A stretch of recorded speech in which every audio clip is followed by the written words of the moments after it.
السلام عليكم ورحمة الله وبركاته. سراد اسلام دویستنی او بارن متا شخصیت پا ارا خبری وکرم او حقنا حضرت عائشہ صدیقہ رضی اللہ عنہا دا او حق رسول اللہ صلی اللہ علیہ وسلم محبوبہ دے بی بیان خزانہ او دمت لباری ہدایت سرچنوا دا اللہ تعالی ارشاد قل واذكرنا ما يتلى في بيوتكن من الآيات الله والحكمة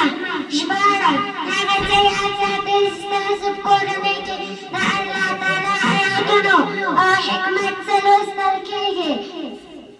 رسول الله صلى الله عليه وسلم مبارك حديث خذوا نصفه دينكم عن هذه الأميرة جبارا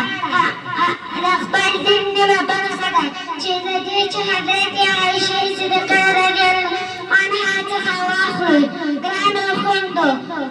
حضرت عائشہ رضی اللہ عنہا یوازی رسول اللہ صلی اللہ علیہ وسلم ہم سفرانو بلکہ دلم فقہ حدیثو ولو یا استاذا صحاب کرامو بدی دنستن زمانو مسئلو لاغوی تخبر پختنی کولا او لاغوی تخبر گٹا اخستدی حقیقت اللہ تعالی دردیان و حافظه ورکړو چې حدیث یې حفظ کړو او د امت لپاره یې بیان کړ د هغې له لارې موږ ته رسول الله صلی الله علیه وسلم د ژوند ډېرې خبرې رارسېدلې دي. ګرانو خویندو که موږ د حضرت عایشې رضی الله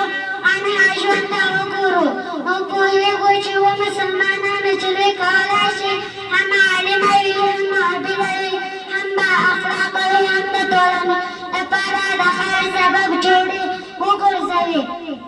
الله تعالی د هغې ژوند موږ ته دا پیغام راکوي د حیا او د دیني د ښځې اصلي ښکلا ده. راځئ چې نن له ځانو سره دا ژمنه وکړو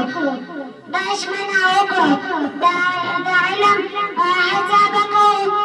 د حیا او تقوی ساتنه به کوو د تعلیم سره به مینه لرو